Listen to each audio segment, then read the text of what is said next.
आपण नेहमी अळूच्या पानांचे वेगवेगळे पदार्थ बनवून खातो. अळूचे पान जसे शरीराला लाभदायक आहे त्यापेक्षा जास्त लाभदायक त्याचे देठ पण आहेत. तुम्ही कधी अळूच्या देठांची भाजी खाल्ली? तर चला आज ह्या देठांची भाजी बनवू. अगदी सोपी आणि झटपट बनते. त्यासाठी देठ सोलून वरची साल काढून तुकडे करून घ्यायचे.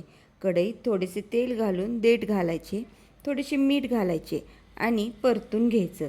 1 ते 2 मिनिट लागतात बघा. देठ लगेच मऊ होतात. मग काढून घ्यायचे. आता त्यात अजून थोडे तेल घालून कांदा भाजून घ्यायचा. भिजवलेली डाळ घालायची. हळद, तिखट, धने जिरे पूड, मीठ घालून परतून घ्यायचं.